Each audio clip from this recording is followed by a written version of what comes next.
Wakil Gubernur Sumbar Audi Joinaldi mengatakan progres pembebasan lahan tol trase Padang Cicicin hampir 90%.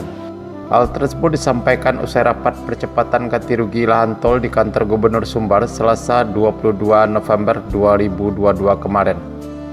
Audi Joinaldi melanjutkan beberapa permasalahan terkait pembebasan lahan tol mulai terurai. Saya rasa wali korong wali nagari turun semua. Yang terkait administrasi harus selesai tahun ini, biar yang nanti trase kedua Cicicin Bukit Tinggi kita lanjutkan lagi, ujarnya.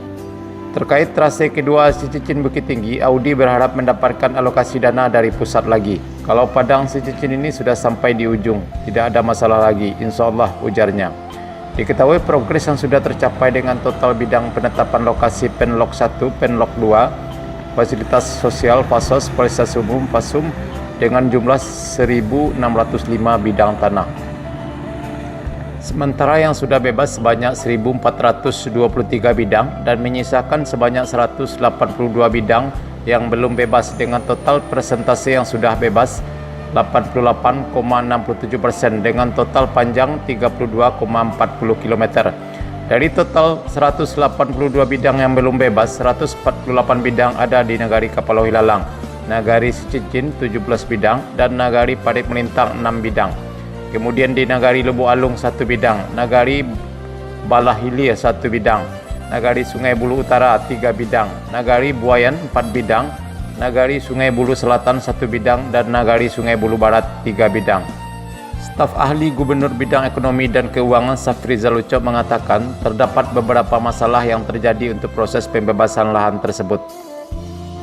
Selanjutnya ada mafia tanah yang bermunculan setelah keluarnya penilaian oleh appraisal atau pada saat musyawarah bentuk ganti rugi kerugian di kantor Bupati Padang Pariaman. Banyak pihak yang menyanggah atau menggugat tetapi tidak mempunyai dasar kepemilikan tanah, pemilik yang tidak berhak.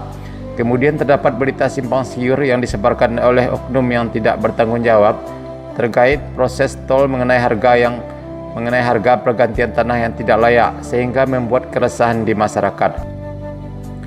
Terakhir terdapat permasalahan pengadaan tanah BWSP Sumatera yang terkena trase jalan tol sehingga diperlukan waktu untuk pengurusan administrasi karena penlok BWS sudah habis namun tanah belum diganti rugi.